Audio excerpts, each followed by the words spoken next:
Hola chicos, ¿cómo están? ¿Qué tal? Bienvenidos a esta nueva clase de historia. Yo soy Ana González, tu profesora de historia, y hoy desarrollamos la semana número 10. ¿Alguien levantó la mano? ¿Qué pasó? ¿Fue de casualidad? A ver, ¿qué pasó? ¿Qué pasó? Hola, ¿cómo estás, Edita? ¿Qué tal? ¿Cómo estás? ¿Qué tal, Damaris? Uy, se pusieron negritas. ¿Cómo estás? ¿Qué tal? ¿Qué tal? ¿Cómo están todos?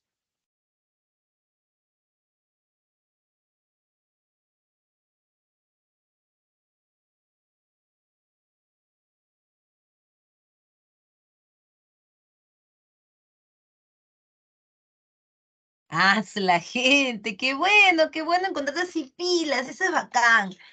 Y justo hoy que para muchos es feriado largo, pues, ¿no? Pero nosotros siempre trabajando, siempre acá, trabajando ahí. Ujú. ¿Cómo estás? ¿Qué tal? Hola, Anthony, Araceli. Freira, ¿cómo estás? ¿Qué tal, muchachos? Espero que súper bien. Hoy nos toca ver ilustración, ¿ya? De la ilustración hasta la restauración, o sea, después de la Revolución Francesa, ¿ya? Por favor, confírmame a ver si está ya, mi diapositiva ¿cómo se llama? ¿Estás viendo? Sí, se visualiza, profesor. Ok, Sí se visualiza, perfecto. profesora. Genial. Entonces, eso. Entonces, vamos rapidito con la diapo. Mira.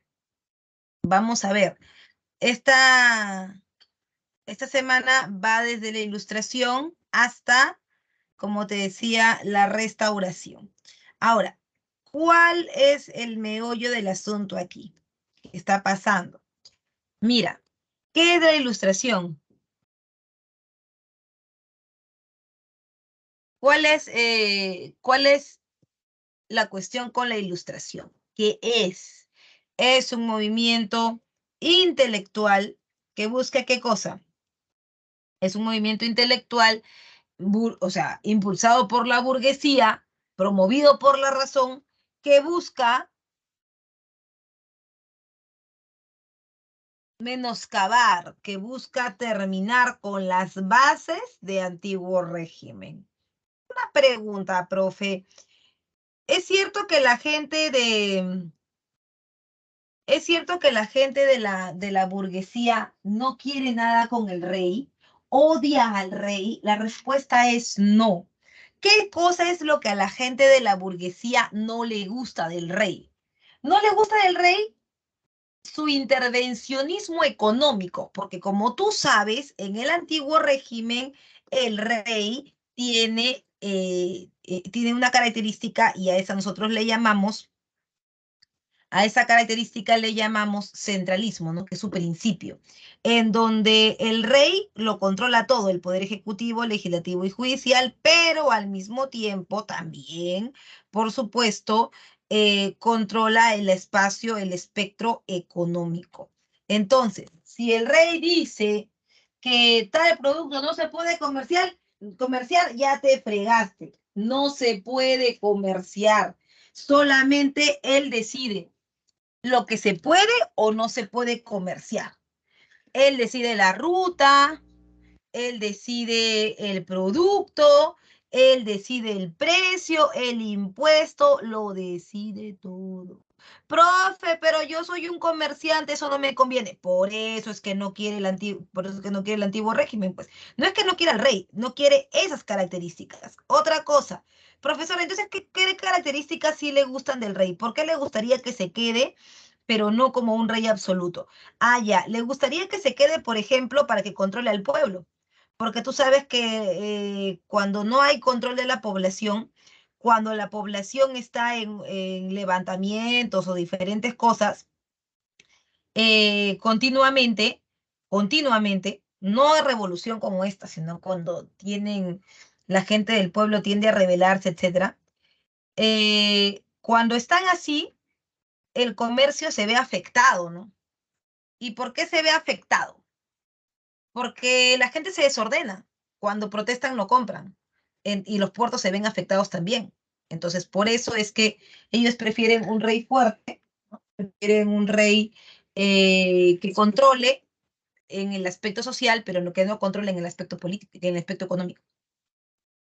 Y por otro lado, también recuerda, la ilustración tiene antecedentes. La ilustración nace en Francia, profe. No, la ilustración no nace en Francia.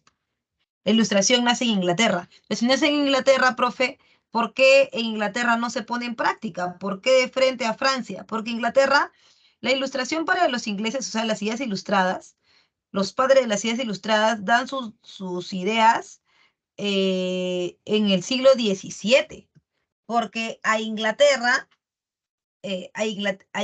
no le hemos visto un periodo anterior, nosotros no vemos esos periodos, pero hay que tomarlos en cuenta para explicar. En Inglaterra, a diferencia de Francia, a diferencia de España y de cualquier otra corona europea, ellos han pasado por revoluciones en el 1600, o sea, en el siglo XVII, han pasado por revoluciones, que son las revoluciones inglesas, que han convertido su gobierno en 1600, mira, han convertido el gobierno inglés en un tipo de gobierno diferente a la monarquía absoluta que tenían los franceses. ¿Cuál era el tipo de gobierno de los franceses, de los ingleses?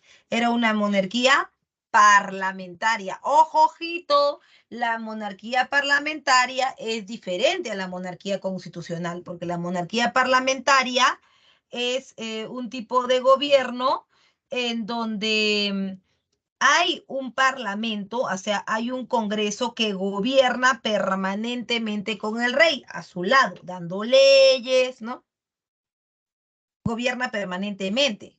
En cambio, en la monarquía constitucional es un congreso que se arma para un objetivo y el objetivo es crear una constitución, ¿ok? Crear una constitución. Por ejemplo, en el caso del Perú era monarquía constitucional. ¿Se quería que haya un parlamento permanente? No. El parlamento solo estaba para crear la constitución, que así lo hizo cuando San Martín se fue del Perú en el gobierno del protectorado después de él, ¿no? Pero eso ya vamos a ver la próxima semana.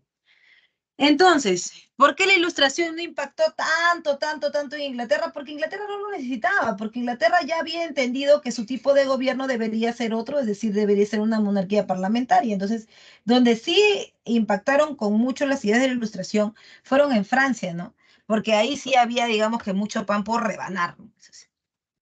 Em, y por supuesto, vamos a ver qué nos están diciendo en el chat, a ver si hay alguna pregunta en el chat.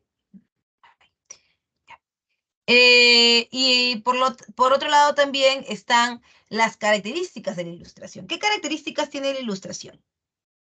A ver. La primera, el liberalismo. Nunca confundir, jamás confundir el liberalismo, lo voy a poner por acá, el liberalismo con el librecambismo. El liberalismo es el sistema... Uy, espérame, algo no he hecho yo, algo no he hecho. Ya recordé qué es lo que no he hecho. Pi. Algo no he hecho y lo que no he hecho es tomar mi foto. Pi.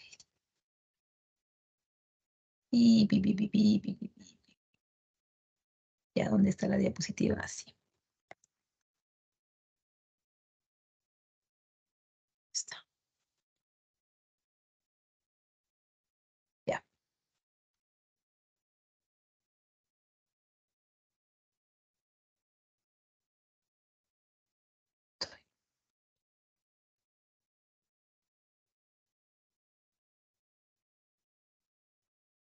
Ya estoy acá. En el caso del liberalismo, no confundir nunca el liberalismo con el librecambismo, porque el librecambismo es la condición económica. Es el librecambismo, la condición económica. La condición económica de los ilustrados es básicamente el librecambismo. Pero en el liberalismo, que es la posición política, La idea es respetar ¿qué cosa? Respetar el derecho que tienen todos a elegir y ser elegidos, ¿no? Ujú. Es decir, que en el liberalismo no se depende de Dios, ni de un mandato, ni nada para que alguien gobierne, sino que es básicamente la elección del pueblo, ¿no? Sin nada que ver la iglesia. Por otro lado, también, por supuesto, está la teoría del buen salvaje. Oye, una pregunta. ¿Tú sabes más o menos cómo va lo de la teoría del buen salvaje? ¿La conoces? ¿Alguna vez la has escuchado? La teoría del buen salvaje. ¿La manjas?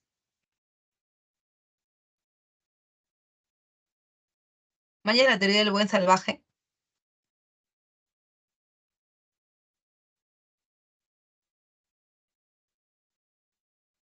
¿No? Ya, mira, escúchame.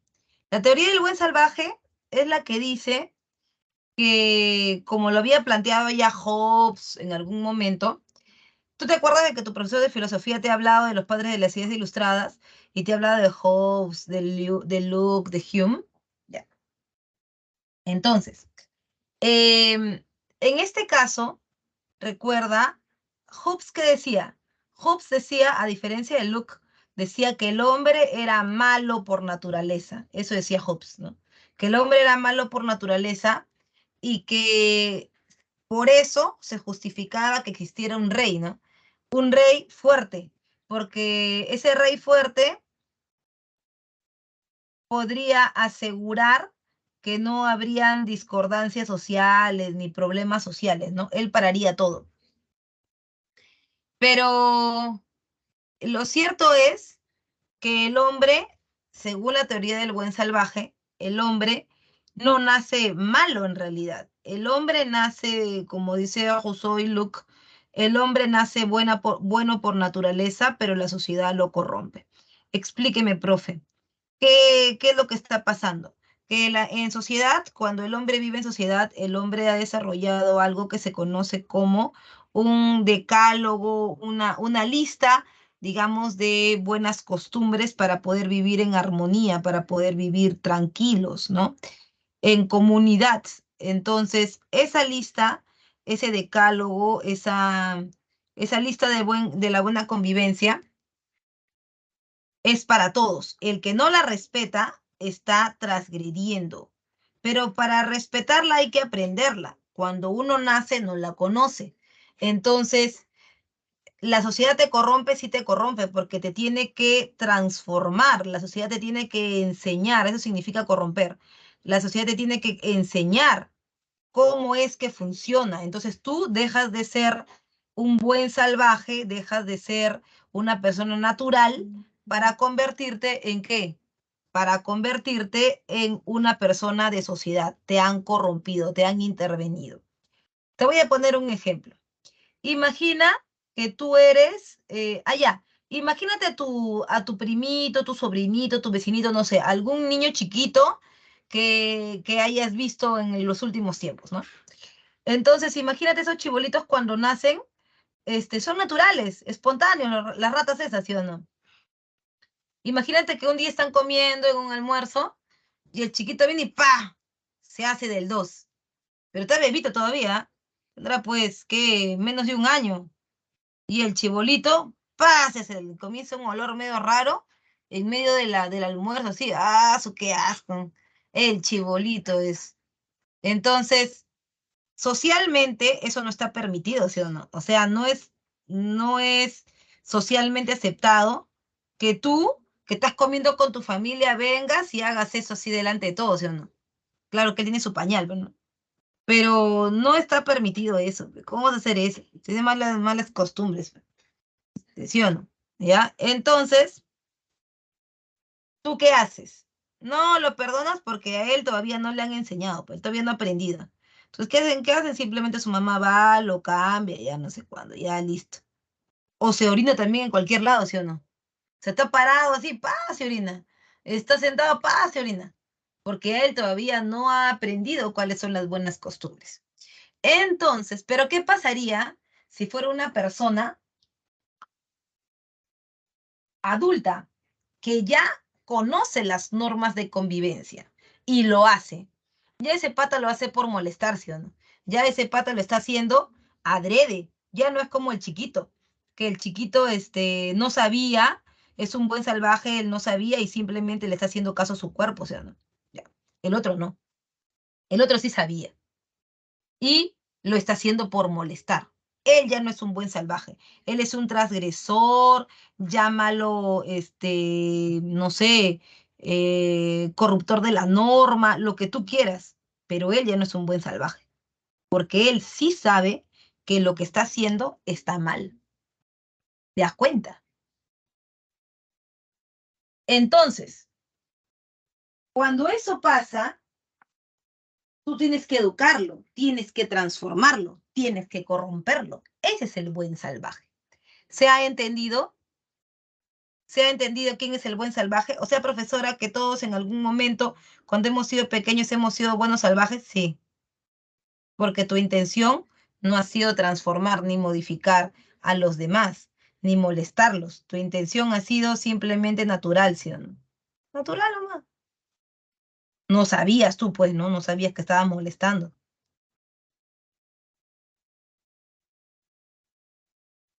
¿Se entendió?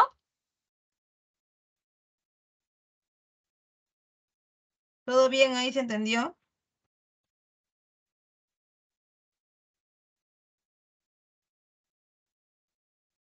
Okidoki, muy bien. Seguimos entonces.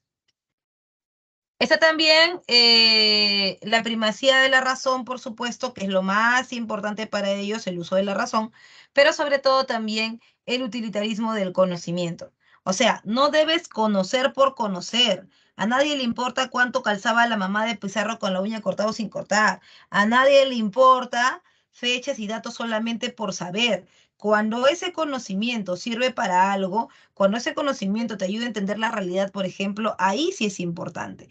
Ahí sí estás cumpliendo la condición del conocimiento. Mientras solamente lo tengas para acumular o para, digamos que para gloriarte con otro, mira, yo sé eso, tú no sabes, te fregas, ¿no? Entonces, cuando, cuando sirve, está bien, dicen. Cuando no, es simplemente un conocimiento vacío. El espíritu crítico, por supuesto, y el optimismo, la fe en el progreso. Profe, explíqueme esto de la fe en el progreso. También lo voy a hacer con un ejemplo, mira. Los ilustrados tenían una idea diferente a nosotros, pues no. Ellos creían que si tú hacías todos los pasos, si tú, era como una receta, ¿no? Si tú hacías paso 1, 2, 3, 4 y 5, llegabas al éxito. No importaba nada más que eso. O sea que yo hago todo bien y es como una escalera y llego hasta el punto máximo ya de la felicidad completa. Ahí le ha faltado algo a los ilustrados. ¿Qué les ha faltado? Tomar en cuenta otras variables. ¿Qué otra variable hay, profe? Si yo lo estoy haciendo todo bien. O sea, yo, profe, o sea, voy a ser exitoso porque a mí me han dicho que estudie, que haga esto, que haga lo otro, ya. Todos mis pasos se van a cumplir. Y ya, la respuesta es no. Porque hay una variable que los ilustrados no están tomando en cuenta. Y es la variable del contexto. ¿Te acuerdas cuando vimos la primera semana? Que la primera semana era, que la primera semana era las fuentes históricas, y yo te dije, ¿no? Que cuando hablábamos de la ciencia histórica, de la historia como una ciencia, debíamos tomar en cuenta también una variable muy importante que era el contexto. El contexto era todo lo que nos pasaba alrededor de nosotros, ¿no? Y me preguntaban que por qué teníamos que tomarle en cuenta, porque el contexto puede variar todos tus planes, el contexto puede variar toda la realidad circundante, porque impacta directa e indirectamente en nosotros también, ¿no? Por ejemplo, podemos decir que los peruanos son muy trabajadores y todo, pero ¿por qué no surge la economía peruana? ¿Por qué se ha estancado en los últimos años? Porque es parte de una economía internacional. Y si ellos están mal, por más que tú seas un trabajadorazo, de repente no te afecta tanto, pero sí te va a afectar, ¿no? De todas maneras te va a llegar. Por eso también en el caso de ellos, en el caso de los ilustrados, ellos no tomaron en cuenta eso, ¿no? Que puede ser que tú hagas todo bien, pero que al final las cosas te salgan mal. ¿Por qué? porque hay alguien que se interpone entre tus planes o porque simplemente existe un factor que se llama suerte. Y sí, la gente que cree solamente en la razón no cree que existe la suerte, pero sí la existe. Sí existe. Me te voy a poner un ejemplo. Y eso me ha pasado a mí más de una vez en mi experiencia dictando en el preuniversitario. Me ha ocurrido, ¿no? Me ha ocurrido porque muchas veces, he tenido jóvenes a los cuales, como a ti, los he incentivado al principio del ciclo. Mira, tenemos que hacer esto, vamos a hacer estas, con estos tips que te estoy dando, te va a ir recontra bien. Con estos tips vas a poder llegar a cumplir tu meta, que no sé cuánto. Y muchos de ustedes siguen las instrucciones que nosotros les damos, más allá solamente de nuestro curso, sino mira, duerme temprano, come sano, repasa antes de venir a las clases, repasa en las tardes para que se te quede. O sea, lo que hoy te enseñan, hoy lo repasas y de esa manera se te queda más grabado. Pero, ¿qué pasa cuando haces todo y vas al examen y no ingresas? Ahí tú te has olvidado o sea, tú has tenido demasiada fe en el progreso ahí, porque tú estás pensando que solamente eso depende de ti, no depende de ti solamente. No depende de ti solamente. ¿Por qué no depende de ti solamente? Porque también hay otros que como tú se han preparado igual, y tal vez mejor que tú y tú no lo sabes. Tal vez tú has fallado en una semana, en 2 semanas, ellos no han fallado nunca, ni un día. Y también es el factor suerte, y eso nos pasa y creo que te vas a sentir súper identificado porque nos pasa, ¿no? A veces eh, nosotros estudiamos todos los temas y nos va muy bien, pero siempre hay uno o dos temas que están flojitos en un curso, ¿no? Sí, le estudié y todo, pero no lo llegué a entender por completo. O sea, estoy medio cojito ahí. No es que no sepa, estoy medio cojito, pero a nosotros me va mejor. Y él es tan salado que en el examen viene ese tema, donde estás cojo. Es suerte ya. En tu caso, mala suerte, porque vino lo que no dominas.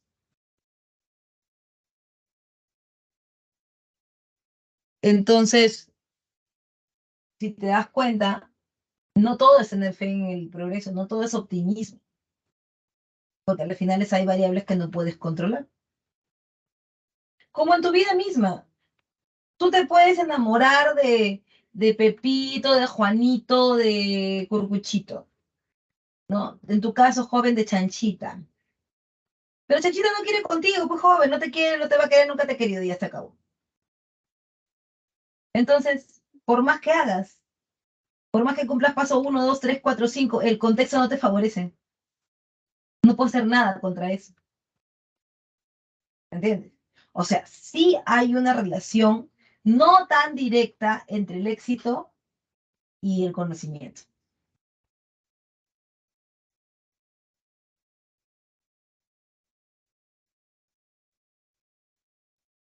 Más al lado. Ya, listo. Ya.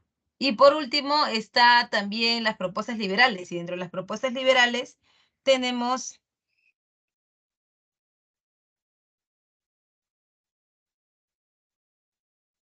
la división de poderes del Estado que rompe obviamente con el centralismo, ¿no?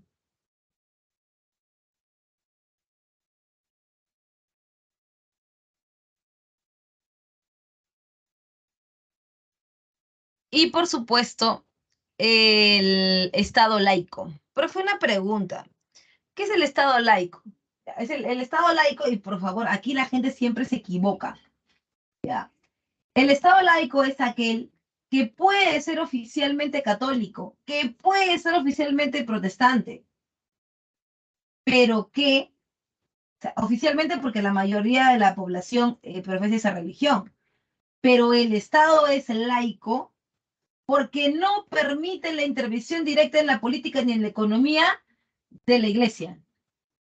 Tú puedes creer en Pepito Pérez, ¿ya? En Pepito Pérez, pero eso no quiere decir que ellos van a ponerte a ti el gobernante, ni que tampoco se van a meter en las negociaciones.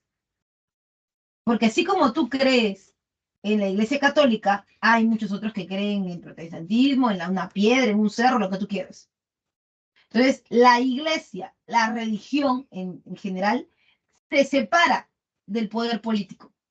No influye directamente, como si lo habías visto en la edad moderna, ¿no? Porque en la edad moderna los reyes eran elegidos por, entre comillas, por Dios, pero le imponía la mano el Papa, o sea, quitaba el poder de la Iglesia. En este caso ya no. Pero tú sí puedes seguir creyendo lo que tú quieras. A ellos no les importa eso, porque eso también es parte de la libertad, pues.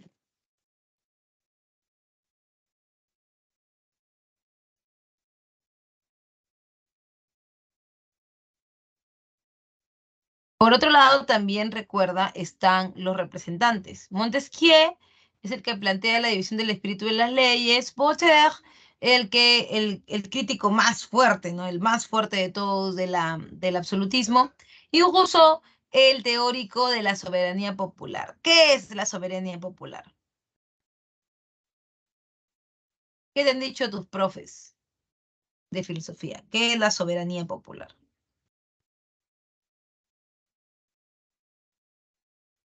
La soberanía popular.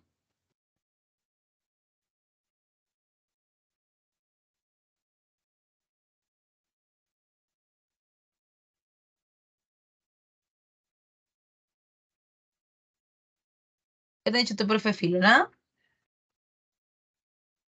¿Cómo? ¿Qué posibilidad de suceso?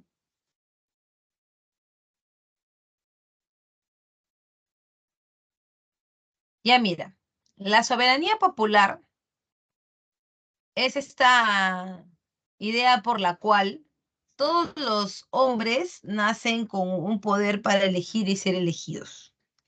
O sea, la Iglesia Católica, Dios no elige al rey. El que elige al rey somos nosotros, ¿ya? Es un poder que es inherente al hombre. O sea, se refiere al género masculino. Por si acaso en la Revolución Francesa las mujeres no pintan para nada, ¿ya? Entonces, es un poder para elegir y ser elegido.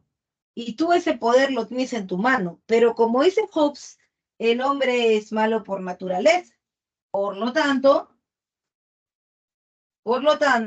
el hombre, ¿ya? El hombre no debe en ninguna instancia tener ese poder en la mano, porque cuando lo tiene lo puede usar en contra de otro. Y el otro también en contra, y si se van a mechar, ¿y qué va a pasar? Va a reinar el caos. Para que eso no pase, ya, para que eso no pase, entonces, en consenso, ya nos vamos a poner de acuerdo para elegir un representante o un gobernante para todos. Ese representante o gobernante para todos, imagínate que soy yo, me eliges a mí. Entonces, yo no puedo gobernar y hacer cosas en contra de ti, porque si yo, por ejemplo, tú me das el poder y yo comienzo a robarme la plata, a ponerte trabas a ti, que es tu poder finalmente, que tú me lo has dado a mí, tú tienes la posibilidad, ¿ya? Tú tienes la posibilidad de de quitarme tu poder, porque al final ese es tuyo y yo no puedo gobernar en tu contra, pues entiendes. Entonces, si yo me vuelvo un tirano, ¿no? En el gobierno, tú me lo quitas. Cosa que no se podía hacer cuando Dios se elegía al rey, ¿no? Porque tú qué cosa eres, más inteligente que Dios, mejor que Dios, superior que Dios, ¿no? ¿Verdad? Eso te diría la Iglesia Católica. Esa sería su justificación para no dar su brazo a torcer. Entonces, entonces, lo que tenemos ahí es un cambio en la estructura, ¿no? Un cambio en la estructura porque ya va a existir una, un límite para el que gobierna, ¿no? Va a existir un límite para el que gobierna. Muy bien, entonces esa es la soberanía popular, el poder que emana de la población. Por otro lado también está Quesnay, y Quesnay es el inicio de la forma o de la formación económica de la ilustración. La pregunta es, ¿por qué? Ya. ¿Qué es NAI? Recuerda, ¿qué es NAI? Es parte de la escuela fisiócrata, ¿no? ¿Y qué dice la escuela fisiócrata? Dice que la fuente de riqueza es ¿qué cosa? ¿Qué es la fuente de riqueza? La tierra, ¿sí o no? Pero no la tierra así como la perciben los señores feudales, que yo produzco para acá adentro, no. Los fisiócratas creen que la fuente es la fuente de riqueza que produce, o sea, la tierra que produce, pero no solamente para mantenerte a ti, sino para poder tener excedente, y ese excedente tiene que ser para vender, ¿sí o no? Por eso ellos tienen una frase que dice, dejad hacer, dejad pasar. Dejad hacer, déjame producir lo que yo quiero, lo que me dé la gana. Dejad pasar, déjame vender. Busco romper los monopolios comerciales para tener libertad de qué? Libertad de comercio. Ahora bien, una vez que yo ya he tenido esto, ya soy libre, viene el segundo paso. ¿Y cuál es el segundo paso? Es el de Adam Smith, que es el padre del modelo clásico, ¿no?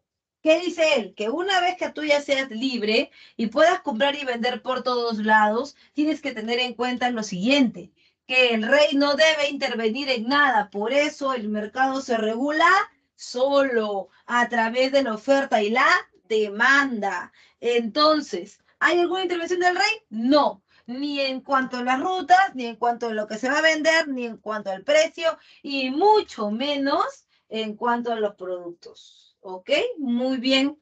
Y finalmente está Diderot, que junto a D'Alembert editaron la enciclopedia francesa. ¿Pero qué es esto, profe? ¿Qué es la enciclopedia francesa? Ah, la enciclopedia francesa es el texto donde se busca sintetizar el pensamiento humano de manera ordenada, de manera alfabética.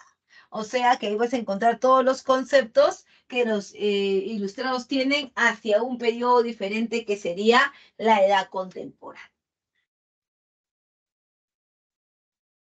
¿Entendió? ¿Tienes alguna duda, pregunta sobre ese? Me hizo una consulta. ¿Podría Sí. repetir sobre el librecambismo? Ah, ya. El librecambismo es el sistema por el cual no hay ninguna restricción. O sea, rompe con el monopolio comercial.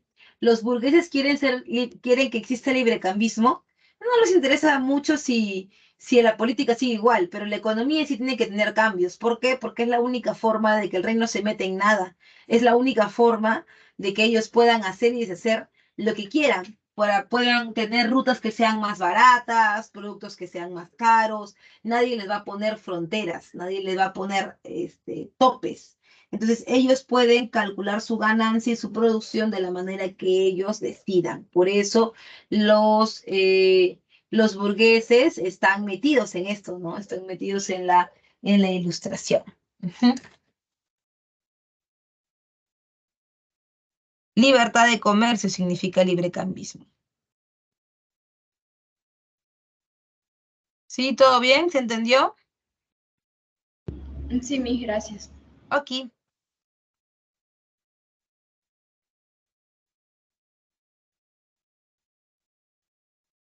Vamos a seguir entonces.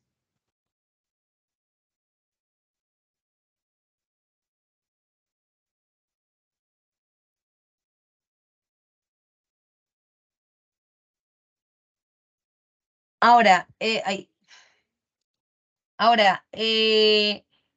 existe algo que va a ser consecuencia directa de la ilustración. Y la consecuencia directa de la ilustración es que nadie puede evitar que la gente interiorice los conceptos. Nadie. Es más, hasta tú cuando escuchas una canción que no te gusta muchas veces en el micro o en tu casa, donde sea, ya te la sabes ya. No te gusta, pero ya te la sabes ya. ¿No es cierto? Nadie puede evitar cuando escucha que otra persona interiorice lo que se ha dicho. Entonces, ese es un problema muy grande para los reyes del, s- para los reyes absolutos. Entonces, los reyes absolutos, para evitar un levantamiento, una revolución, ¿qué hacen? Deciden que van a tomar algunas ideas de la Ilustración para evitar que la gente del pueblo salte a una revolución. Claro que estas ideas ilustradas, esto que te estoy comentando, lo van a tomar solamente como una estrategia, ¿no? Como una estrategia de hacer tiempo para ver ellos cómo van a reaccionar frente a los revolucionarios, ¿no?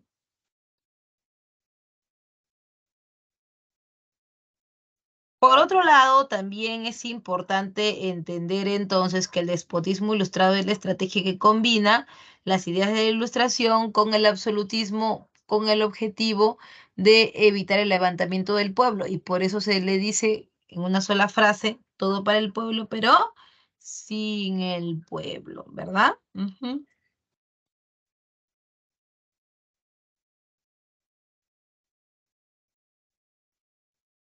Además, vamos a ver por acá.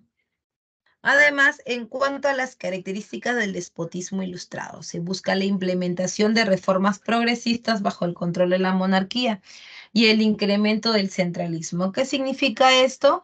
Que los reyes quieren controlarlo todo. Necesitan controlarlo todo, tanto en Europa como en sus colonias, porque estamos hablando ya de aquí de España, de, de Portugal, ¿no?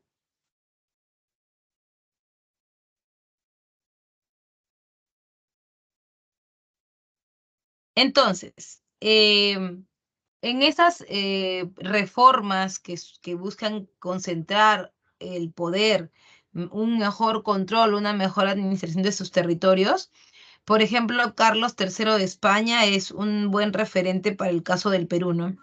Porque recuerda que en el caso del Perú, ¿tú te acuerdas de las reformas borbónicas?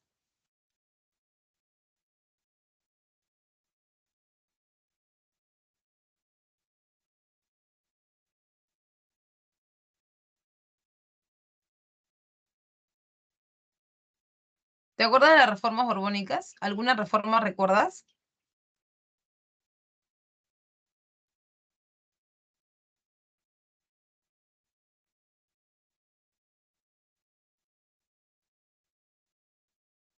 ¿Tienes alguna? ¿Te acuerdas de alguna? Reformas borbónicas.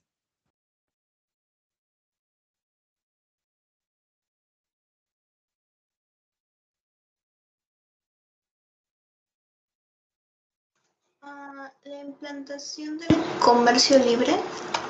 Ahí está, es un muy buen ejemplo. Mira, el libre comercio se da a través del decreto de libre comercio. Este, este decreto de libre comercio, ¿qué buscaba?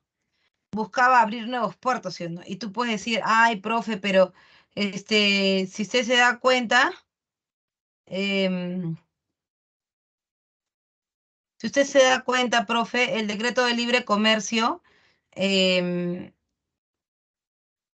no, o sea, si se abren nuevos puertos, ¿cómo es que se va a controlar mejor? Yo entiendo el contrario, que con nuevos puertos se va a descontrolar todo, porque con un solo puerto, que era el puerto del Callao, ya era suficiente para, para poder, em, para poder, administrar bien esos territorios. Y la respuesta es no. Porque cuando llegaron los franceses acá, o sea, Carlos III Borbón a implantar las reformas borbónicas, o sea, digamos, cuando llegaron es un decir, porque nunca vinieron a América, cuando llegaron al gobierno de España, ellos se dieron cuenta que acá, supuestamente en el Perú, era un territorio con muchos recursos, que debería dejar buenos réditos. Sin embargo, había un problema. El problema es que nada de eso parecía ser cierto, nada de eso porque no se veía, ¿no? No se veía el recurso. Y se dieron cuenta que era porque, bueno, las, se dieron cuenta que era porque habían demasiados puertos que eran ilegales. Como eran puertos ilegales, entonces, como eran puertos ilegales, tú no podías controlarlos. Ahora Carlos fue y le dijo, oye tú eres un puerto ilegal, sí, rey, perdóname. No, no creo que, no me ofrezca perdón. Lo que te quiero decir es que tú tienes que pagarme ahora. Ya está bien, lo que ha pasado, pero ahora, estoy creando nuevos puertos y no eres tú. Págame y te vuelves formal. O sea, la corona está recuperando su poder, porque lo que antes se le escapaba, se le evadía piratas corsarios, ahora él los está legitimando, o sea, ahora él los está legalizando y tiene más control sobre sus territorios. Eso es una reforma de despotismo ilustrado. ¿Entiendes?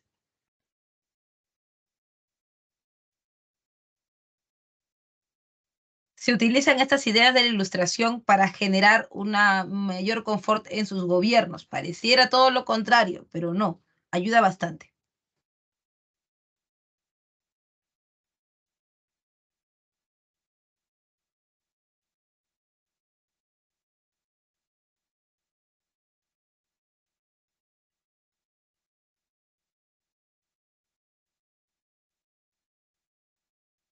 Por otro lado, también recuerda estar la independencia de las 13 colonias. Y tú me preguntarás, la primera pregunta que seguramente va a saltar es, ¿qué hacían los ingleses en América? Yo quiero que eso me explique, profe, porque ya, de los españoles puedo entender, ¿no? Porque ellos vinieron por oro, plata, ya nos explicó la vez pasada eso. Pero yo quiero saber ahora por qué estas personas han venido, qué están buscando, qué cosa quieren. Ah, ya, estos han venido porque, para el siglo XVI y comienzos del XVII todavía, está muy en boga, ¿qué cosa? Está muy en boga en Europa la Inquisición, ¿no? Que es que se dedica básicamente a la persecución de herejes, ¿no? Y que está en contra de la Iglesia Católica.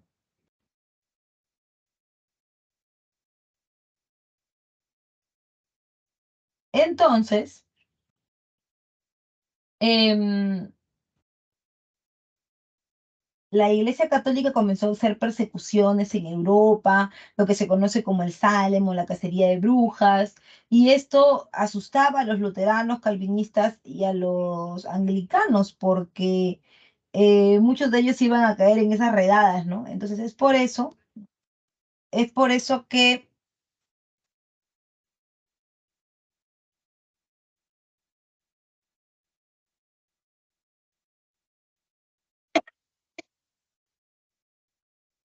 disculpa,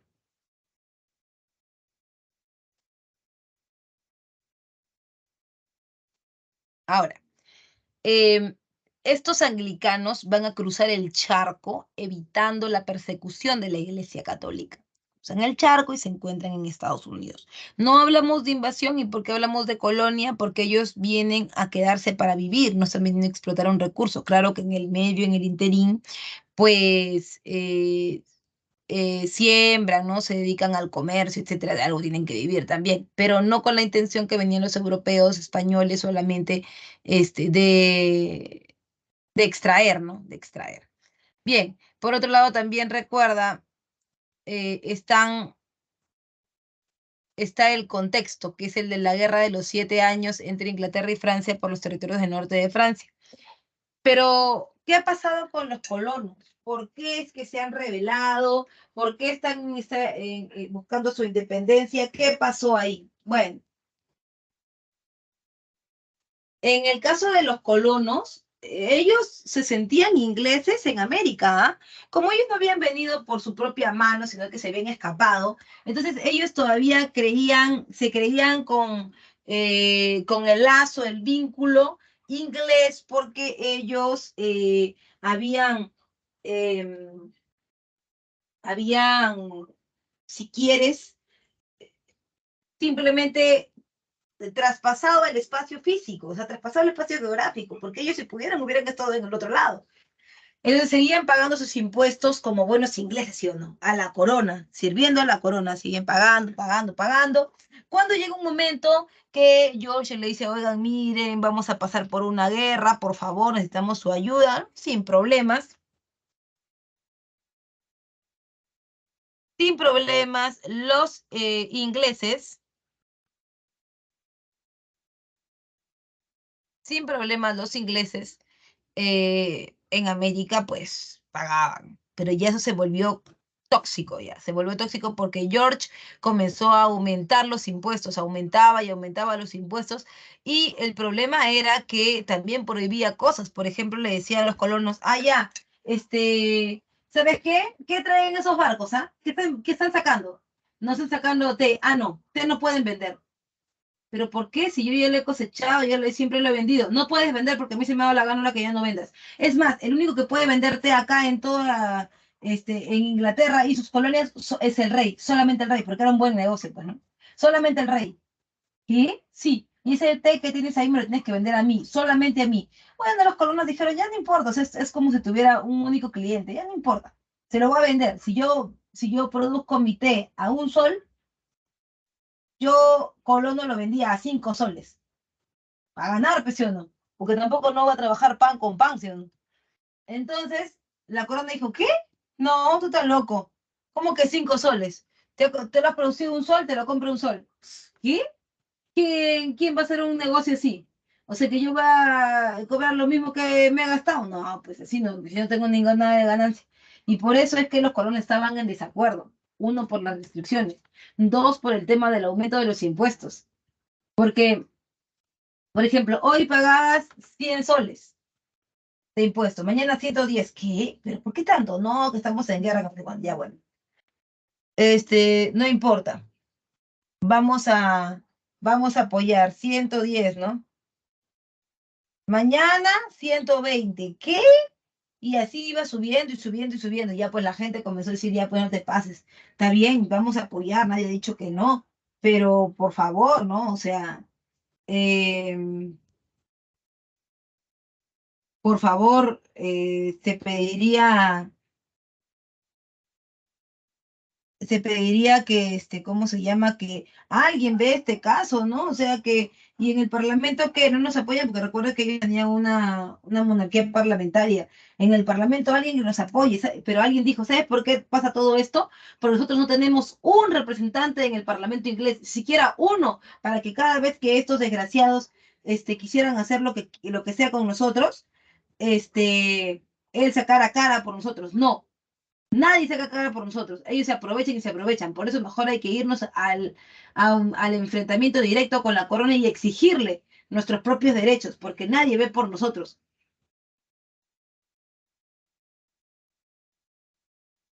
Entonces, los colonos decidieron empezar, ¿no? ¿Cómo iban a empezar ellos? Ellos iban a empezar con el motín del té, que el motín del té es el origen de la revolución. ¿Cómo así, profe?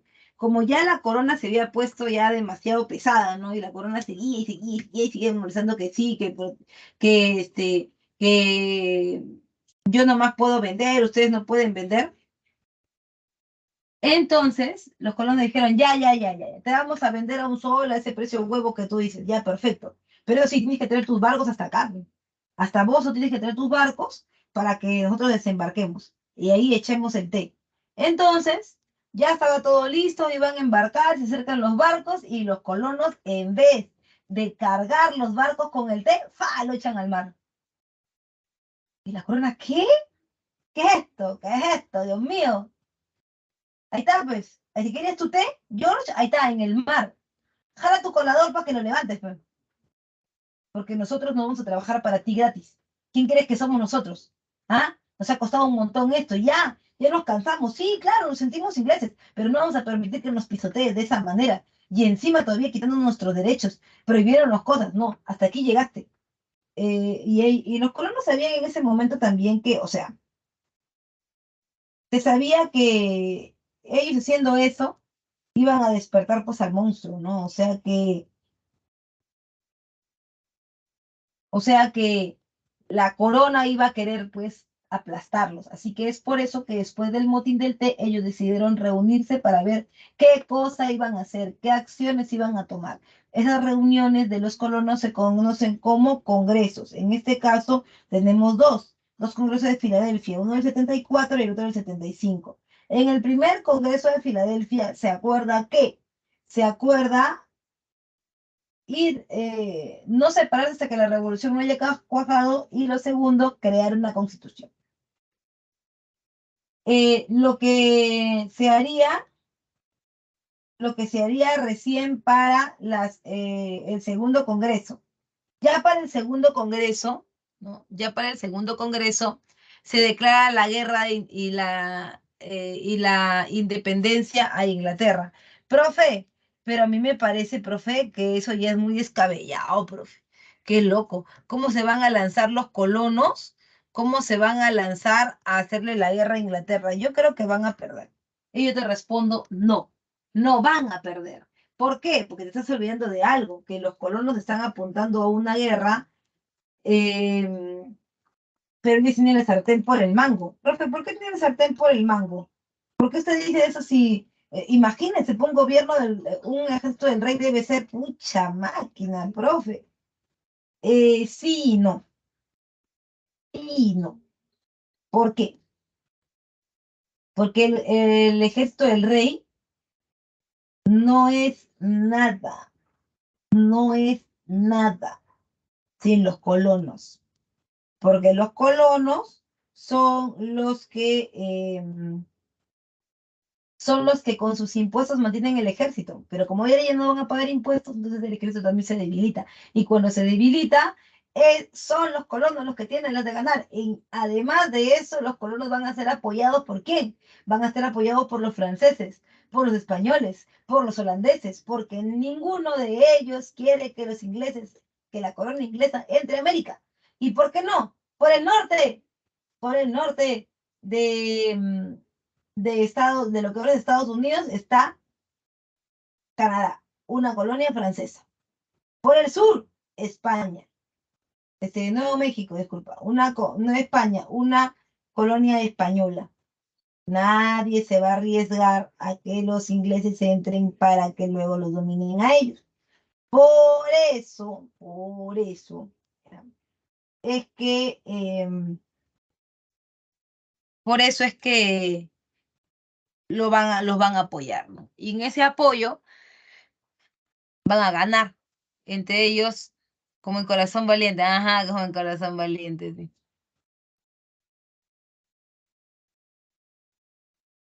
Ahora, en este caso, la batalla más importante es la de Yorktown, ¿no? Que trae consigo el triunfo final de los colonos con ayuda de Francia. Que ahí está el general de Lafayette, ¿no? Que es el personaje que luego, y después de esta inspiración, va a llevar los ideales de la independencia de las 13 colonias a Francia, ¿no? Y las va a aplicar en la famosa Revolución Francesa, ¿ya? En la Revolución Francesa se los va a aplicar. Por otro lado, también recuerda, está el Tratado de Versalles. Profe, ¿qué es el Tratado de Versalles? Es el documento por el cual Inglaterra reconoce la independencia de las 13 colonias. Ojo, ojo, independencia de las 13 colonias, no independencia de Estados Unidos, porque ese es otro documento. ¿Ah? El Tratado de Versalles del 83 es para la independencia de las 13 colonias. Y el Tratado de París del 84 es el documento firmado para la independencia de Estados Unidos. Diferente, porque los Estados Unidos ya es cuando ellos han entrado algo, o sea, cuando han organizado de una manera diferente el gobierno, por chacacho, ¿ya? No es lo mismo, provienen de lo mismo, pero no es lo mismo. Estados Unidos es el territorio organizado y las 13 colonias son recién el territorio que se está independizando, ¿ok?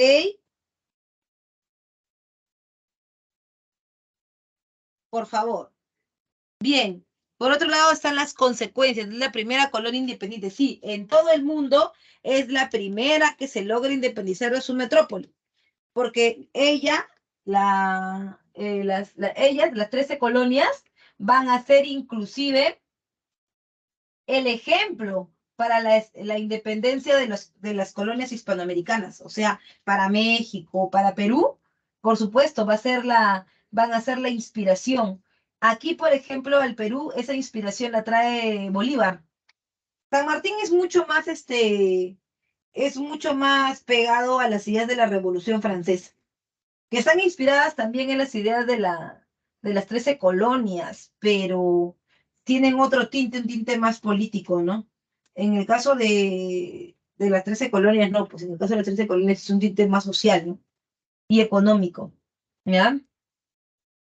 Ahora, es el primer Estado liberal y democrático y el que trae la primera constitución del mundo, que es la del 87, la de 1787. Sin embargo, hay que tomar en cuenta algo que los gringos han tenido por mucho tiempo, ¿no? Y es que Estados Unidos, a diferencia de otros países, incluido el Perú, incluido Perulandia, a diferencia de otros países, Estados Unidos ha tenido una sola constitución en toda su historia. Una sola. Profe, hasta ahora, sí, hasta ahora. Has tenido como 20. Has tenido más de 20 tú. Y encima todavía querías tener otro todavía. Profe, pero ¿por qué ellos les ha funcionado así? Porque nosotros hemos tenido tantas. Porque como dice Miriam Salas, en el caso del Perú, el Perú está adscrito a la teoría del péndulo. Le encanta eso al Perú. Le encanta. ¿Qué es lo que te encanta a ti? Que cuando tú, y eso te pasa a cada rato, cuando tú vas a ir a las elecciones, tú siempre estás buscando todo lo opuesto. Ya, si el anterior ha sido un gobierno conservador, quiero uno liberal, pero espérate, pues, espérate, no puedes pasar de la noche a la mañana así, no, así no se puede, pues, tienes que, además, siempre tienes la idea de que el gobierno anterior lo hizo todo mal, ya, todo mal, pucha, no, ya, un desastre, una porquería, nada sirve, es que ese es el problema que tienes, tú siempre crees, y no solamente es el caso del Perú, es el caso de varios países de América Latina. Siempre cree que lo anterior, fue una cochinada, no sirve nada, eso no vale, y quiere cambiar de cero todo. No hay un proyecto nacional, ¿no? Donde tú digas, ya sabes qué, mi proyecto es llegar acá, pin, pin, pin, hacer esto. Y de lo otro, ¿qué puedo tomar? No todo está mal, pues. Vamos a poner como ejemplo el primer gobierno de Alan García. Del primer gobierno de Alan García, seguramente tú dirás, una cochinada, profe, no tuvo nada bueno, que las colas, la hiperinflación, lo que mal quedó la economía del Perú y ta. Y claro, nadie te lo puede discutir, tienes razón. En el gobierno de Alan hubieron en la economía muchísimas cosas malas. Sin embargo, y recién ahora ni siquiera lo reconoces, pero ahora, cuando terminó el gobierno de Alan, el siguiente gobierno que dijo, todo es una porquería, nada sirve, que no sé cuándo fue el gobierno de Fujimori. En el gobierno de Fujimori se buscó el cambio completo, inclusive la constitución, ¿no? Se cambió el 79 por la 93, el contexto internacional lo apoyaba, pam. Una de las cosas que él dijo, no sirve nada, yo soy tu salvador, tu mesías, lo voy a hacer todo de cero, ¿qué fue? El transporte. Y en el transporte, Alan había invertido un buen chivilín en hacer la línea 1 del metro, ¿sí o no? O sea, hacer el tren eléctrico, ¿ya? Hacer el tren eléctrico. Y le había construido las bases, ¿ya no habías visto? Ya eso donde se iban a apoyar las rieles, ya eso ya lo había construido, claro que se había robado un resto de plata, eso nadie lo está encubriendo, ¿no? Entonces, cuando vino Fujimori dijo, no, esa vaina no sirve, es por las puras, vamos a solucionar el problema del transporte. ¿Y qué hizo? Como Lima comenzó a crecer, porque digo Lima porque el Perú también comenzó a crecer, pero había mucha migración hacia Lima y también mucha migración hacia el extranjero, ¿no? Entonces, como Lima comenzó a crecer y San Juan de Lurigancho se volvió un monstruo y el metro, o sea, disculpa, el tren, ¿no? el tren uniría, que eso en esa época dijeron, eso no se va a poder nunca, el tren uniría Villa El Salvador con San Juan de Lurigancho, mira toda esa ruta. Entonces, sí que eso no funciona, dijo. Entonces, ¿qué hizo? Como la población crecía, necesitaba transportarse. Y Fujimori trajo combis. Sí, bueno, trajo combis.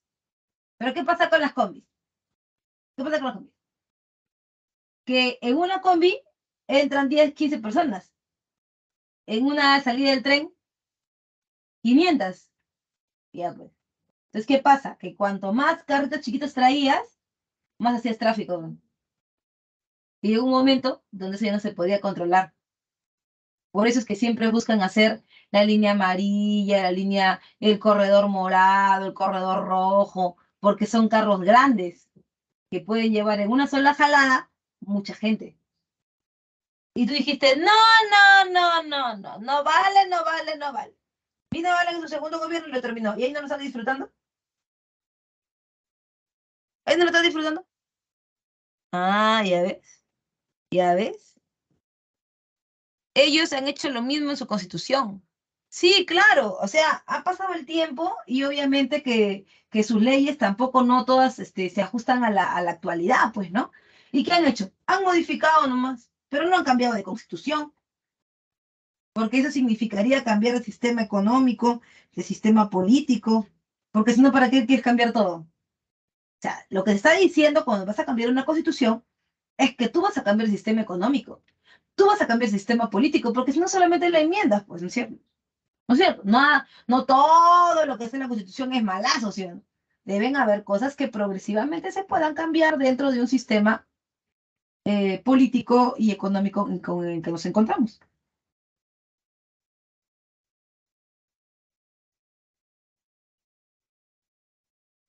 El motín de los colonos se disfrazaron, sí, se disfrazaron de indios para despistar a los ingleses, pues. Ujú.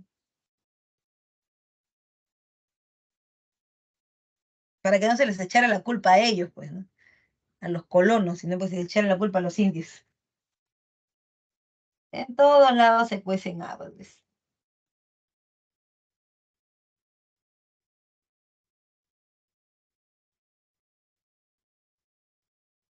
Okidoki. ¿Todo bien? ¿Se entendió? Para pasar a la Revolución Francesa. ¿Se entendió? ¿Alguna pregunta, alguna duda sobre esto?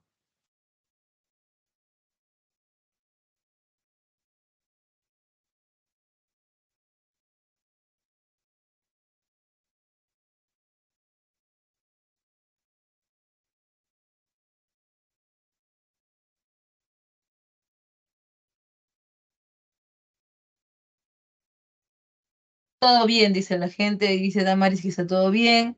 ¿Los demás? ¿Todo bien? Sola me siento.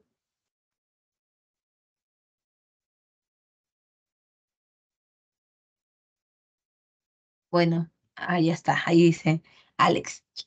Bien, dice. Vamos a ir ahora con la Revolución Francesa y cuando hablamos de la Revolución Francesa debemos decir que es una forma de aplicar las ideas de la Ilustración y el modelo de los colonos americanos hacia el absolutismo francés, ¿no? Y tiene que ver también con que existen causas no solamente políticas y económicas, sino también eh, causas ambientales, ¿no? En Europa no falta, y eso que tú estás viendo seguramente ahora em, eh, por la televisión, que hay cambios climáticos, ¿no? Es lo del cambio climático y el, cómo está cambiando la temperatura en el mundo, ¿no? O sea, los europeos están acostumbrados medianamente a eso, ¿no? Sí, porque, porque En Europa se han vivido pequeñas edades de hielos, varias, ¿ah? Se han vivido una en el siglo V, otra en el siglo IX, y para este momento también se está viviendo un problema climático que es el problema de que no se está produciendo trigo por las bajas temperaturas, ¿no? No se está produciendo trigo de la manera adecuada, o sea, de la manera convencional, por lo cual la harina de trigo está siendo más cara y también, obviamente, el pan más caro. Ahora imagínate que en una población que es pobre, tú le digas que el pan va a subir, ¿no? Eso los va a afectar grandemente en la medida de que el pan es el alimento básico de la canasta familiar. Entonces, ahí hay un problema, ¿no? ¿Cómo solucionar eso? Y además, encima de que eres pobre, de que el trigo está caro, ya no puedes comer mucho pan y ya no sabes de qué te vas a alimentar. Además de eso, todavía te obligan a pagar una gran cantidad de impuestos porque es la pirámide social de la Edad Media que pasó por la Edad Moderna y tú eres el pueblo, o sea, tú eres el último escalafón, o sea, a ti te toca pagar lo que los otros consumen. Sí, sí, sí, el clero no paga nada porque ni chambea, la nobleza tampoco. Legalmente eres tú el que debe hacerse cargo de todo. Entonces ya imagínate los impuestos, más el aumento del precio del pan, encima eres pobre, o sea, olvídate, eso ya te va a sobrepasar, ¿no? Por eso, por eso es que por eso es que va a explotar, va a reventar la Revolución Francesa, ¿no? Va a reventar la Revolución Francesa. Ahora, en cuanto a la causa económica, los gastos por conflictos bélicos y el despilfarro en las Cortes de Versalles. Profe, ¿qué despilfarro en las Cortes de Versalles? Explíqueme, por favor. Cuando hablamos de la Revolución Francesa, debemos decir que la estructura de la edad moderna no implica que solamente va a estar el rey gobernando, ¿ah? También hay gente que lo acompaña. Esa gente que lo acompaña son los señores feudales que habían quedado de la edad media. Cuando llegan las cruzadas y los señores feudales en la edad moderna ya no tienen el poder político que tenían antes, no han desaparecido por completo. Los señores feudales aún tienen territorio, aún tienen poder adquisitivo. Por lo tanto, ellos van a comenzar a tener otras actividades. ¿Qué otra actividad tienen los señores feudales en la edad moderna, profe? ¿A qué se dedican ahora? Allá, se dedican a ser parte de las cortes, a darle consejo a los reyes, a darle auxilio a los reyes, porque ellos todavía han quedado con cierto poder económico, como te lo decía. Entonces, los señores feudales, ex señores feudales, ahora parte de las cortes, viven ahí en Versalles. Viven con Luis XVI, con María Antonieta, y como María Antonieta, que provenía de la corona de Austria, porque claro, Luis y María Antonieta se casaron por un convenio, ¿no? Porque la corona francesa ya estaba muy venida a menos, estaba muy deteriorada económicamente, por la guerra de los 7 años, hizo también, ¿no? Y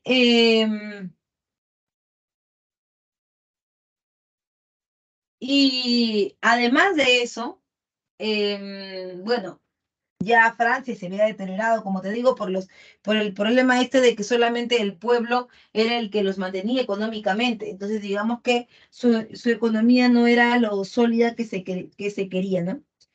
Entonces, entonces, se buscó una salida y una de las salidas más convencionales eran las alianzas matrimoniales, ¿no? Por eso, la corona austriaca, que era la corona vecina a Francia, que también estaban emparentados, tenía una solvencia económica para el momento importante, ¿no? Interesante. O sea, mucho mejor que la francesa de todas maneras, ¿no? Y Francia eh, tenía todavía digamos que el abolengo, el estatus, ¿no? El estatus social que Austria no tenía. Así que se casaron, intercambiaron esas condiciones y María Antonieta lo primero que debería haber hecho cuando llegaba a Francia, porque eso es lo que se esperaba, era tener hijos, ¿no? Tener hijos de Luis para que ambos tuvieran la tranquilidad del equilibrio político. ¿no? ¿Cómo es esto, profe, de la tranquilidad y el equilibrio político? Es fácil. Lo que pasa es que, bueno, como te comento, no se casan solo porque la gente se ame o para formar una familia. No, no, no, no, no. Se casan porque el hijo de ambos será el fruto de dos coronas, que una es la que va a subir socialmente a la otra y viceversa, le va a dar la plata. Entonces van a hacer una corona que obviamente será la francesa, mucho más fuerte. Ahora bien, María Antonieta no se embarazaba. La gente no se explicaba por qué y el problema era Luis XVI. Luis XVI tenía un problema para reproducirse y por eso no salía embarazada. Pero este tema, que era más bien un tema político personal, fue interpretado por la gente del pueblo como que ella era el problema, ¿no? Porque decían, sobre todo las mujeres pescaderas, que eran las mujeres del pueblo, decían que ella era la culpable, que todas las desgracias que le pasaban a Francia era por su culpa, porque si ella tuviera hijos, no tendría el tiempo para estar haciendo esas fiestas que hace, que gastan un montón de plata, que comen, que los condes por acá, que los duques por allá, y ella gastándose el billete del pueblo. Decían que las fiestas eran porque ella era una ociosa, ¿sí? No tenía nada que hacer y estaba gastándose la plata en eso. Entonces, las mujeres pescaderas de Francia querían matar a María Antonieta. La odiaban a la pobre mujer, porque también ella estaba consumiendo demasiado y cada vez que ella hacía sus fastosas fiestas, entonces los que pagaban eran los del pueblo. El pueblo pagaba todo. Entonces, María Antonieta incluso se burlaba de ellas, ¿no? Le decían, María Antonieta, por favor, no hagas, ¿qué? ¿Qué? ¿Por qué no lo va a hacer? No, porque la gente del pueblo tiene que pagarlo y pucha, eh, todo esto es un problema, ¿no? Porque al final nosotros, podemos sufrir el ataque de ellos. ¿Qué? Si no tienen para el pan, que coman pasteles, decía. O sea, ya, pues esa es una afrenta directa, ¿no? O sea, ¿qué le está queriendo decir? Que a ella no le interesa que ellos no puedan comer, mientras ella esté bien, ¿no? Ajá, si no hay pan, que coman pasteles, efectivamente. Entonces, bueno, María Antonieta estaba causando el enojo de la gente del pueblo, que además tenía problemas con esto de la crisis del trigo y ya estaban influenciados por la Ilustración. Para evitar un levantamiento de la población es que Luis XVI tuvo inmediatamente que echar mano de los estados generales. Entonces la Revolución Francesa se dividirá en 3 periodos: monarquía, república e imperio, en ese orden: monarquía, república e imperio. La monarquía es el periodo en donde aún se mantiene el rey en el poder y va a hacer todo lo posible por evitar que la gente del pueblo se rebele, se levante, cualquier cosa, lo que sea. ¿A eso tú cómo le llamas?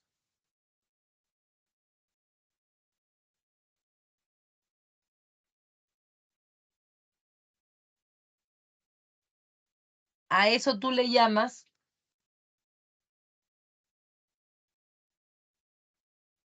¿A eso tú cómo le llamas? Tú le llamas, o sea, el momento en que el rey eh, todavía está gobernando es el periodo monárquico, y llamas al subperiodo estados generales. ¿Por qué le llamas estados generales? Porque el rey, antes de este problema de la revolución,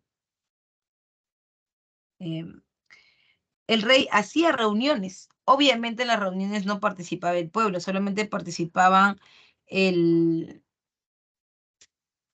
la nobleza y el clero, porque el pueblo no era nadie, pues, ¿no? Entonces,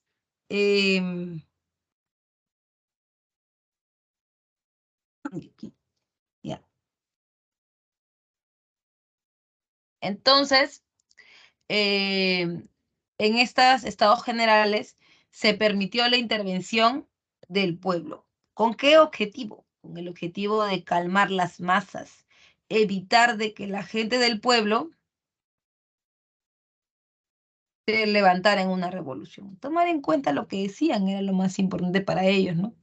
Entonces, en los estados generales estaban los tres estamentos, la nobleza, el clero y el pueblo.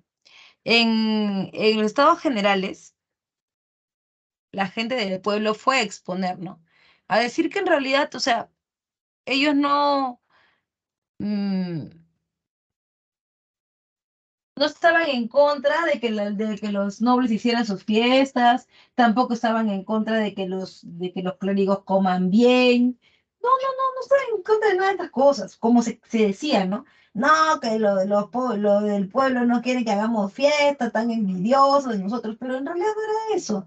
En realidad era que ellos venían a proponer que con el tema del tributo, ¿no? De la reforma tributaria, la propuesta de ellos era está bien, que si querían comer, si querían comer bien, tomar, hacer fiestas, que lo hicieran, pero con su plata.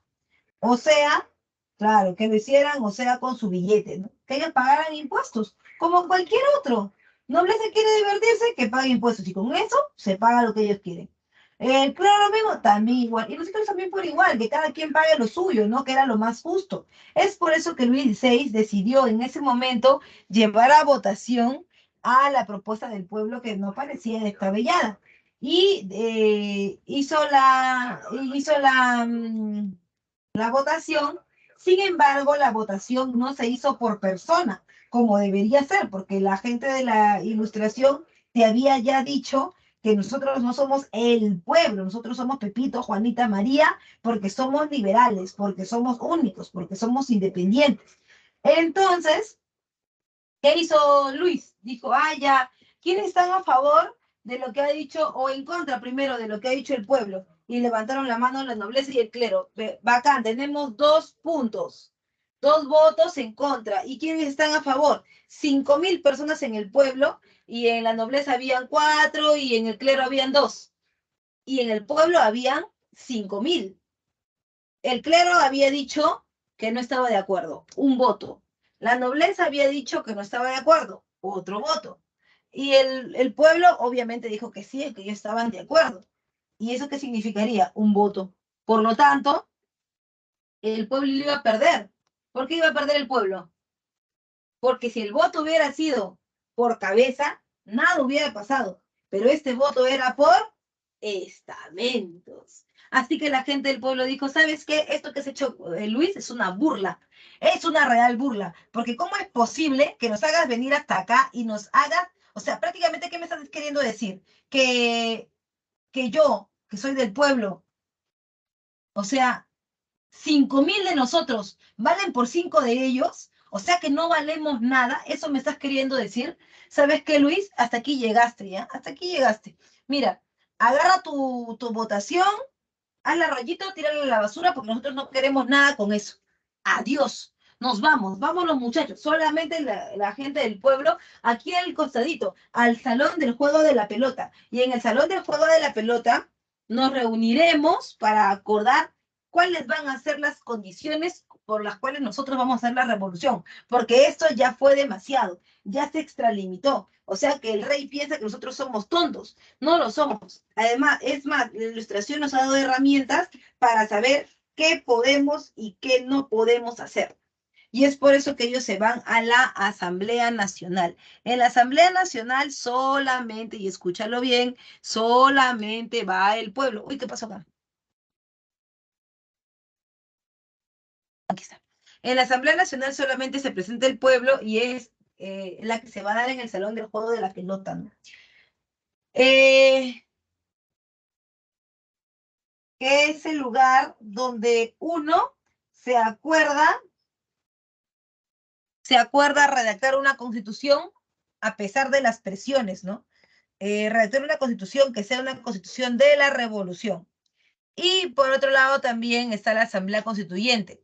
Cuando en la Asamblea Nacional se termina de crear una constitución, se sabe pues que no es que ya yo creo una constitución y ya con eso va a salir el rey, o sea, eso no es así. Hay que meter fuerza, como quien dice, ¿no? Hay que tener medidas de fuerza. Y es por eso que deciden irse a la mecha. irse a la actividad bélica. Y ahí es donde se va a gestar la Asamblea Constituyente del 79 al 91, que decide por primera vez, ¿no? Decide por primera vez tomar ¿qué cosa? Tomar la Bastilla, que era el centro del poder de ¿quién? Era el centro del poder de de la corona francesa. Entonces se toma la Bastilla y se declaran los derechos del hombre y del ciudadano. Y además se da por iniciada la abolición de los derechos feudales, que quiere decir que ni la nobleza ni el clero tienen corona, como quien dice, ¿no? Si ellos quieren comer, que paguen. El pueblo no volverá a pagar nunca más el impuesto que le corresponde a otros estamentos. ¿Por qué? Porque ya no habrán estamentos. Todos somos iguales y por lo tanto de ser nobleza, clero y pueblo pasaremos a ser la ciudadanía. Somos ciudadanos.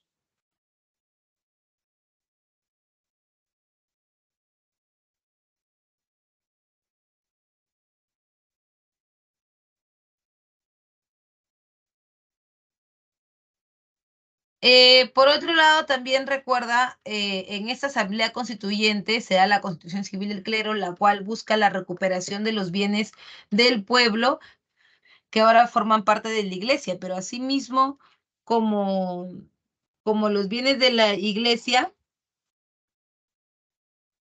asimismo como los bienes de la iglesia, también los bienes de la nobleza y del rey, o sea, le pertenecen a la gente del pueblo porque es con su plata, ¿sí o no? Son con sus impuestos. Entonces,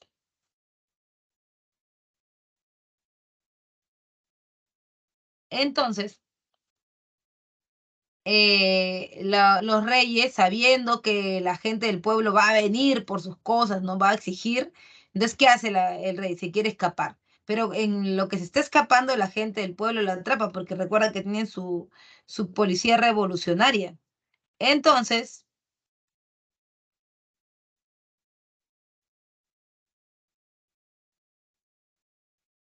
la policía revolucionaria captura a los reyes antes de que esos escapen a Austria, que está por la frontera vecina, ¿no? Entonces, los meten a Tullerías y en Tullerías, cuando ellos ya están dentro de la cárcel, entonces ya no hay nadie que gobierne. Como no hay nadie que gobierne, se termina pensando que hasta saber qué se va a hacer con los reyes, lo que hay que hacer ahora es, lo que hay que hacer ahora es simple y sencillamente buscar a otro grupo de personas que provisionalmente gobiernen. Pero para eso se echa mano de los clubes o partidos políticos. Profe, clubes o partidos políticos, efectivamente, los clubes o partidos políticos son los que van a tomar decisiones ahora que el rey está suspendido porque no sabemos qué va a pasar con él. Y están los clubes de derecha, que son los fuldenses, y los clubes o partidos de izquierda que se pueden dividir en dos, los girondinos y los jacobinos. En el caso de los girondinos,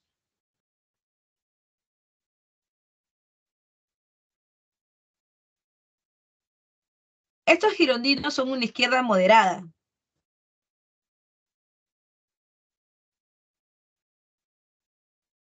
Son una izquierda, como quien dice, blandita, ¿no? Aquella que sí quiere sacar al rey, pero hablando, transando, debatiendo. Ellos no quieren enfrentarse físicamente, ¿no? En cambio, en el caso de la izquierda radical, ellos sí, ¿no? Son una izquierda que busca sangre, ¿no? Que alguien, la gente muera.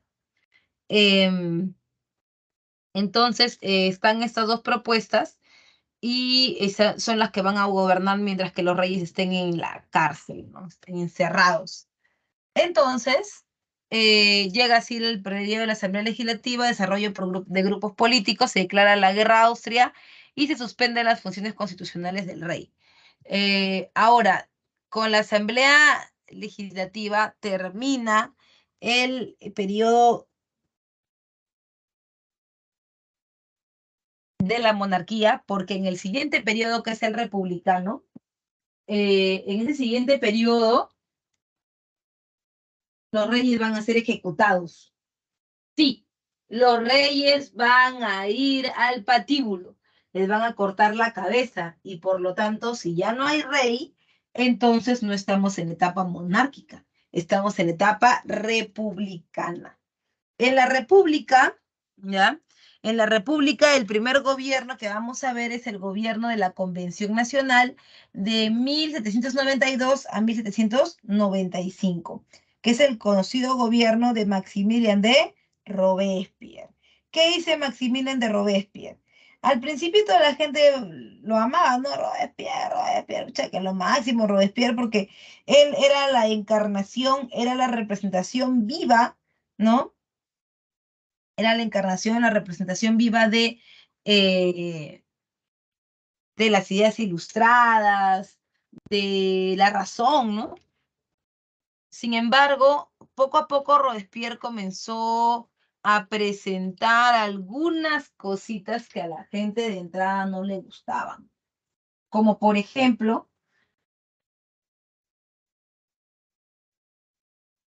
que cada vez que a alguien se le oponía, cada vez que alguien además tenía una participación pública o una aceptación pública mejor que la de él terminaba por deshacerse de esa persona, aunque fuera alguien que lo había acompañado por un buen tiempo, ¿no?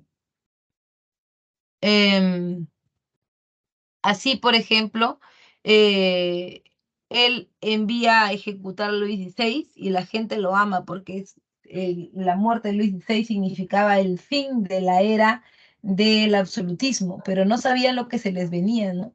¿Y qué se les venía? Que Robespierre era peor de lo que esperaban. Él siempre veía fantasmas, ¿no? En cualquier lugar, porque siempre pensaba que había gente que podía traicionarlo y siempre andaba como que muy friki por eso, ¿no?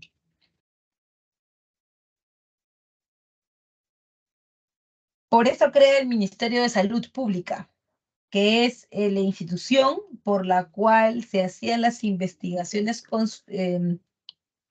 se hacían las investigaciones para ver si tú estabas a favor o en contra de la revolución. Y muchas veces la gente no estaba ni a favor ni en contra de la revolución, simplemente la gente todavía no había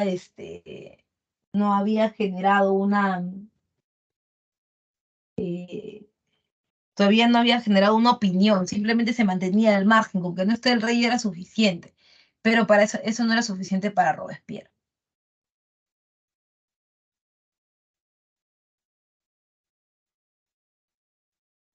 Y tú no tenías definido que apoyabas a la revolución, entonces morirías en la guillotina. Aproximadamente 200 personas morirían diariamente en la guillotina por no tener claro cuál era su posición clara cuál era su posición política. Por eso es que la gente del pueblo ya no aguantó más. Lo que veían con Robespierre lo habían visto antes con el rey realmente, pero no era algo así masivo, pues. Era algo que se daba muy de vez en cuando y que la gente tomaba obviamente como un abuso. Pero esto ya no tenía límites. Y todo iba a ser en pro de ¿no? En pro de la razón. Y la razón tampoco tenía mucho sentido, porque ¿cuál es la diferencia entre tener a un rey que, que me mata porque es en nombre de Dios o tener a un revolucionario que me mata en nombre de la razón? Entonces, todo esto hizo que la gente odiara la forma de gobernar de Robespierre y es por eso que se lleva a cabo la reacción termidoriana. Y la reacción termidoriana es el golpe de Estado que el pueblo le da a Robespierre y lo matan en la guillotina. Ahora, ¿quién gobernará después de Robespierre? Llegará el directorio, que son los jacobinos, ¿no? También son la otra parte de la izquierda. Y los jacobinos querían, obviamente, tenían algunos objetivos, ¿no? En su gobierno. El primer objetivo del gobierno de los girondinos, ¿cuál era? Era crear un gobierno moderado y expandir las ideas de la revolución a través de la guerra. Y para ir a través de la guerra, ¿qué necesitábamos? Necesitábamos el poder militar que ellos no tenían porque claramente no eran militares. Entonces, esas campañas fueron encargadas a alguien, fueron encargadas a Napoleón Bonaparte, ¿sí o no? Cuando se le encarga a Napoleón, la primera campaña es la campaña Italia, ¿no? Hacer por acá, sería una pregunta. Se le encarga a Napoleón la primera campaña, que es la campaña Italia. Y ahí todo bien, todo chévere. La gente ama a Napoleón porque se está asegurando con esas campañas, se está asegurando que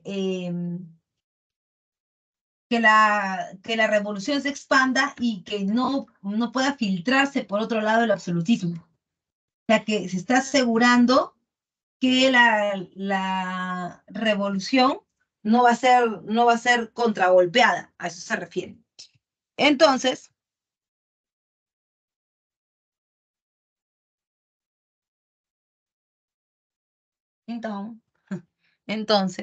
¿ya?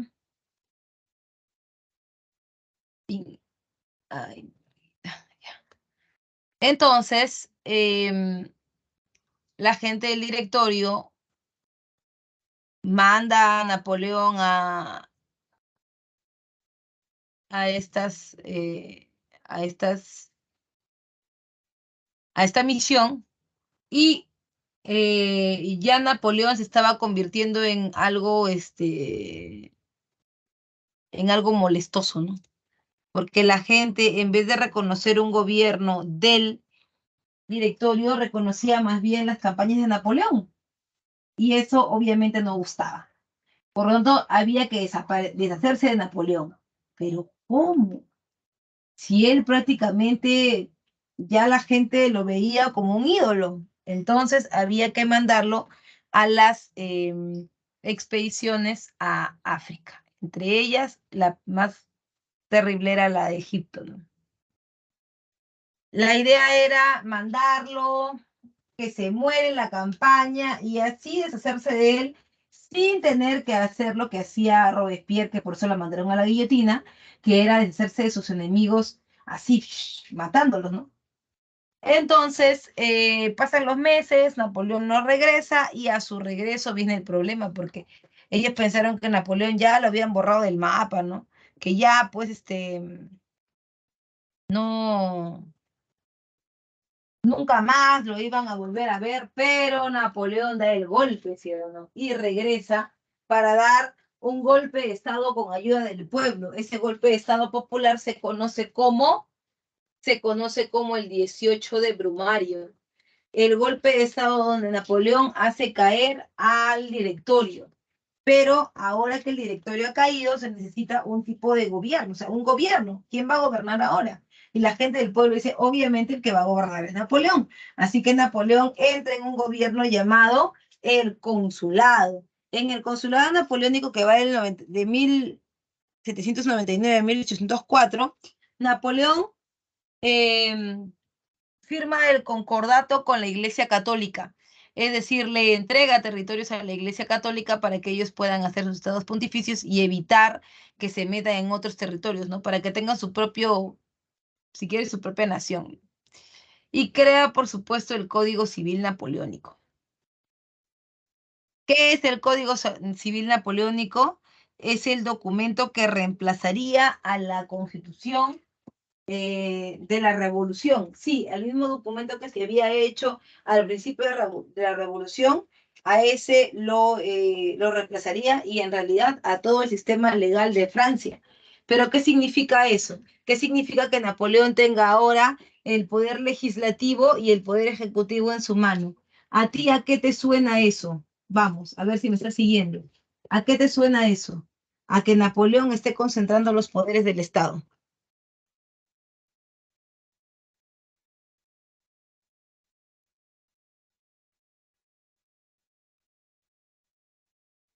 Hay un gobierno ineficiente porque ellos mismos no pueden llevar o sea, no pueden ellos mismos combatir por las ideas de la revolución, tienen que utilizar a otros como Napoleón, por eso es ineficiente.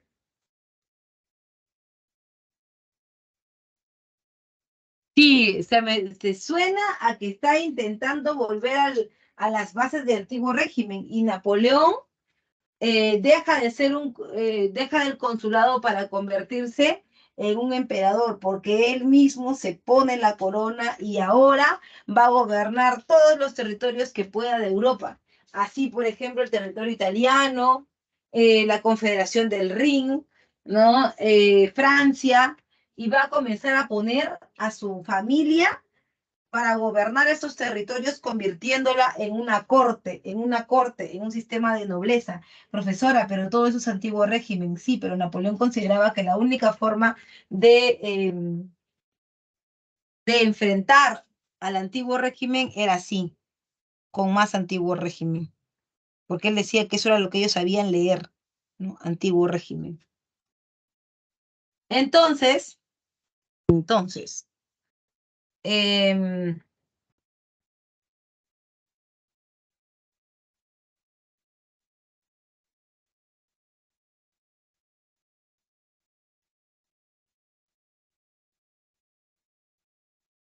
Entonces Napoleón se ha coronado, se ha autocoronado emperador, ha difundido los principios liberales de la Revolución Francesa y expandido su territorio desde la batalla de Austerlitz, ¿no?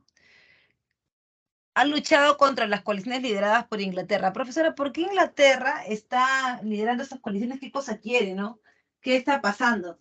Inglaterra está en contra de que Napoleón haya expandido su territorio, se haya expandido o se quiere expandir como un imperio. ¿Por qué? Porque está sacando a las coronas, está sacando de su lugar. Y él está está expandiendo su territorio. Lo que quiere decir que cuando Napoleón haga su imperio, él mismo va a crear seguramente su propia industria. E Inglaterra está pasando por la primera revolución industrial. Entonces, va a quitarle todos sus clientes, pues, ¿no? Inglaterra va a perder su posición en el comercio industrial europeo. Y por eso quiere atacarlo. ¿Para qué? Para romper el imperio napoleónico y nuevamente poner las coronas donde les correspondía. Entonces, Napoleón da el decreto de Berlín, que es el bloqueo continental contra Inglaterra para evitar su avance, y por supuesto avanza a la península ibérica, o sea, a España. Napoleón entra a España y en España se genera la crisis del imperio español, que va a ser una de las causas para que sea posible la independencia del Perú, ¿no? No es que solamente hay levantamientos dentro del Perú, de tipo de la élite o del pueblo, no. También hay problemas en la corona, por eso es que no pueden responder de manera adecuada, ¿no? Y por supuesto, la expansión de Napoleón hacia Rusia, ¿no? Napoleón se quería expandir hacia Rusia, pero había un problema. El problema es que lo hace en pleno invierno y lo chapa el general invierno, ¿sí, no? Y lo hace basura. Es más, a eso hay que sumarle también la técnica de la tierra arrasada, ¿no? Que los rusos quemaban todo el alimento habido y por haber antes de que ellos pasaran, ¿no?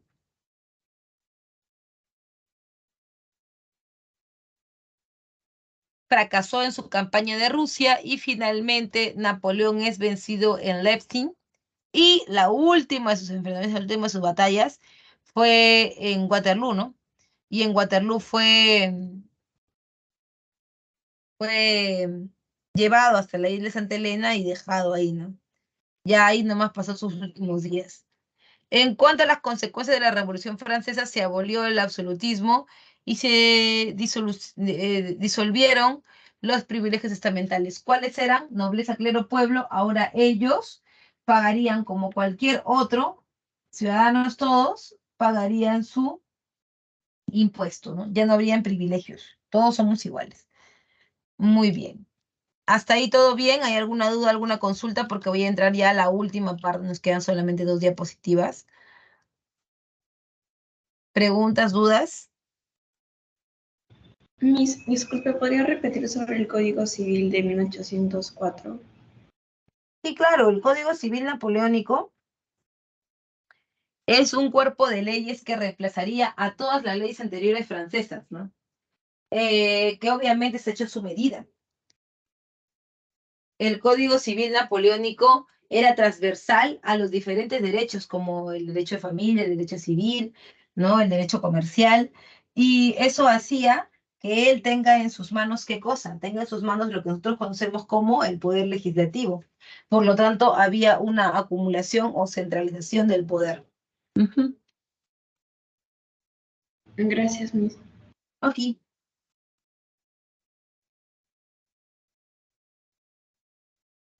Seguimos entonces, parece que todo bien. Seguimos. ¿Qué está pasando en Inglaterra al mismo tiempo de lo que está pasando en Francia en ese momento? Y es la primera revolución industrial de 1760 a 1860. En cuanto a la revolución industrial, se define como los cambios constantes y crecimiento económico continuo promovido por la burguesía en Inglaterra del siglo XVIII. Mira, em, la primera revolución industrial es una revolución lenta que tiene como característica la producción textil desde Inglaterra, utilizando como fuente de energía el carbón y el vapor y como materia prima el algodón y el hierro. ¿Ok? Eso es. Ahora, no vayas a pensar que aquí hay grandes producciones. No, ¿por qué? Porque en ese en ese periodo son máquinas que mueven otras máquinas. Lo que quiere decir que no es que tú eches carbón a una máquina y ya y produces telas. No, es que tú haces vapor, o sea, una máquina que es a carbón saca como producto vapor y ese vapor mueve a otra máquina que es la que produce. Por eso em, la energía es discontinua, por eso es que no puede producir tan rápido.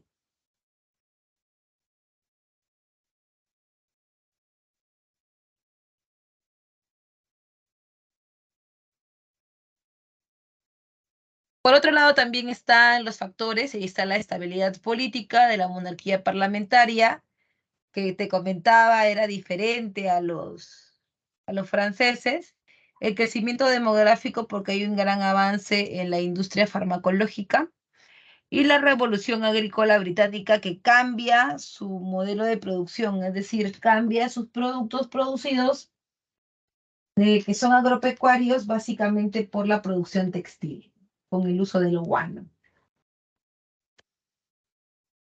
Y además, la abundancia de materia prima y la acumulación del capital, ¿no? Es un factor también.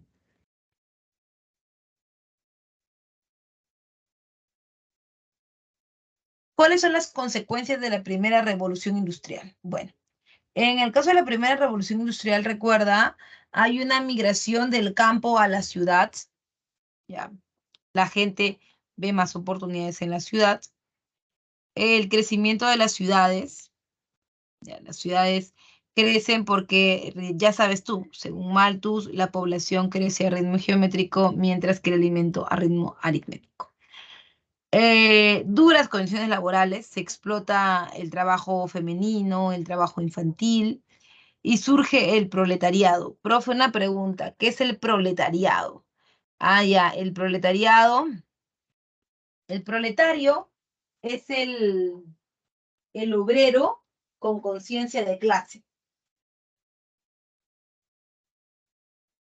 Lo que quiere decir que es un obrero que ahora entiende que es parte de un sistema productivo y que exige derechos y que exige condiciones, ¿no? Por eso, por eso es que, por eso es que hay un cambio organizacional, ¿no? Y los obreros se organizan en relación al sindicato. Y finalmente está la restauración, de 1815 a 1830. La restauración es el periodo de defensa y reimplantación del antiguo régimen. ¿Qué ha pasado? Como no está Robespierre, no está Napoleón, y aparte la revolución ya se ha desorganizado, entonces ese hueco que ha quedado, ese vacío que ha quedado de que ya la revolución está como olvidada, está como, está como sin brújula, ¿no? Está así como a la deriva. Entonces,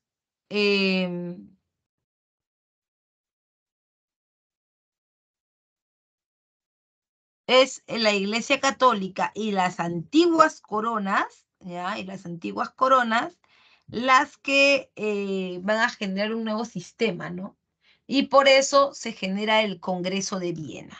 Ahora que las coronas quieren regresar a hacer lo que antes de la revolución fueron, necesitan organizarse. No hay nadie que defienda la revolución, ya fue. Napoleón está exiliado, Robespierre ya no está, así que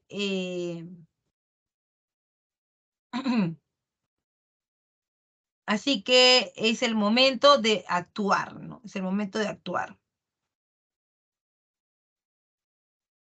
¿Cómo van a actuar? A través del Congreso de Viena, la reunión dirigida por Clemente de Metternich, ¿no? Y que busca básicamente el restablecimiento de las monarquías absolutas. ¿Qué, profe? Sí, busca volver a poner los reyes en los lugares que estaban antes de la aparición de Napoleón. Y por supuesto, reorganizar el mapa político europeo. Si Napoleón se había extendido por varias coronas y les había quitado la frontera porque ahora pertenecían todas a un imperio, la idea del Congreso de Viena era volver a poner esas fronteras para que tengan un rey que gobierne en ellas, ¿no? Así es. ¿Lo logran? Sí lo logran. ¿Con apoyo de quién? Por supuesto, de tu papi, la Iglesia Católica, que va a formar otra institución llamada la Santa Alianza. Entonces, la Iglesia Católica te dijo, ¿estás triste? ¿Estás triste? Bravo. Fin. Te diste cuenta de que todo ese circo que estabas haciendo no era real. ¿Dónde está tu Robespierre? ¿Dónde está tu Napoleón? Iglesia Católica ya. Por favor. Déjame, por favor. ¿Qué quieres de mí? ¿Qué quiero de ti? Que te des cuenta que esa tontería de la que hablabas, que era el renacimiento, el humanismo, de la ilustración, no sirve para nada, porque mírate cómo estás ahora, nadie te gobierna, eres un caos. Pero como Dios es bueno y Él siempre ve por nosotros, entonces yo te voy a salvar como siempre y te voy a poner a gobernar un verdadero rey, un rey con fuerza, un rey que realmente sea poderoso para evitar que te descarriles. No, por favor, cállate, cállate. Tú no sabes lo que te conviene y tanto no sabes lo que te conviene que tu porquería de revolución francesa no ha llegado a nada, ¿no te das cuenta? Por favor. Y la Iglesia Católica justifica el retorno de los reyes, que en este caso en Francia es Carlos X, un rey absoluto. ¿Ok? Porquería de revolución, eso no. Sí, tu porquería de revolución. Ahí está, ¿ves? ¿Cuáles son los principios entonces de la restauración, de volver a poner a estos reyes en el poder? Uno, la legitimidad no es posible. Legitimidad, no es posible la paz sin un monarca legítimo. Lo que te decía, pues, de Hobbes, ¿no es cierto? Que te decían, Hobbes te decía que la única posibilidad de gobierno era la de un rey fuerte, ¿no? Ujú. Y luego está la responsabilidad. Cada potencia es responsable de mantener el orden internacional, que quiere decir que si tú estás viendo que los liberales están queriendo meter por los palos, que los liberales nuevamente quieren hacer una revolución, tú tienes el deber moral de con una guerra aplastarlos y apoyar a otra corona que esté sufriendo eso, ¿no? Porque tal vez a ti no te están, en tu territorio no están surgiendo, pero en otros sí, y tú tienes el deber moral de ir a apoyar, ¿no? Y por otro lado, también recuerda, está el sistema de congresos, ¿no? Que son las reuniones. Son esas reuniones, ahí se van a determinar los árbitros para la solución de problemas internacionales. Sobre todo tiene que ver con el renacimiento o con que revivan las ideas del liberalismo, ¿no? Ujú. Bien, muchachos, hasta ahí ha llegado mi separata del día de hoy. No sé si ustedes tienen alguna duda, alguna consulta, algo que no hayan logrado entender.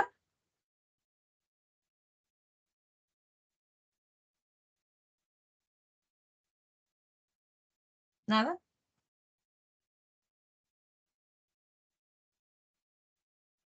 ¿Todo bien entonces? Una semana bien interesante es esta, ¿no? Profesora, ¿eso quiere Sí. decir que al final sí volvieron al absolutismo? Ujú, ujú. Sí, al final sí, en Francia. Volvieron.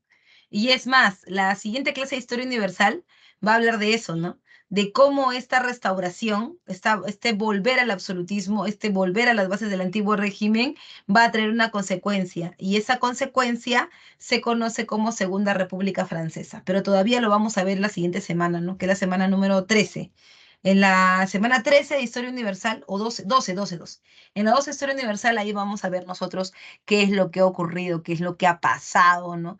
Con con esto que parecía que iba a cambiar el mundo, pero que en realidad la Iglesia Católica y los conservadores se habían encargado de volver a foja cero, ¿no? Te voy a dar tus claves entonces, si todo está bien. No sé si hay otra pregunta. A ver, te oigo. Y otra preguntita.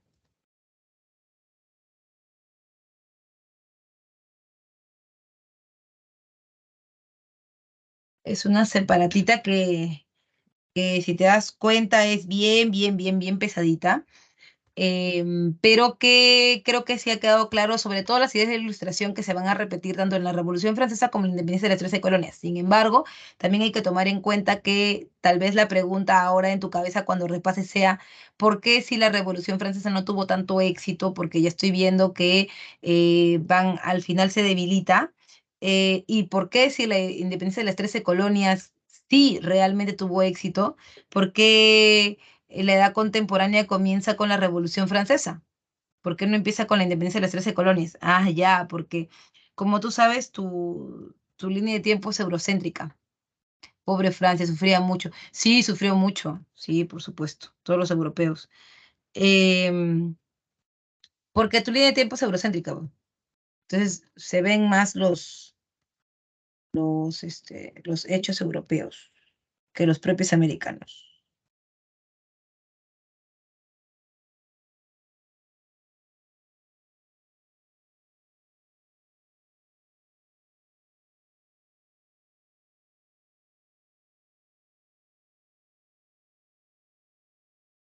Ay. Por si acaso es CDBAC, sino que se ve chica ese colado porque a la hora de hacer el tap seguro. Bien, muchachos, no siendo más, yo me despido de ustedes y nos vemos la próxima semana, esta vez en un capítulo más de Historia del Perú. Recuerda que la próxima clase no te la puedes perder, porque esta próxima clase vamos a hacer vamos a hacer reformas borbónicas, o sea, lo que es despotismo ilustrado acá. Y luego vamos a hacer también corrientes liberadoras, proceso de independencia. Así que ahí atento con eso. Nos vemos la próxima semana.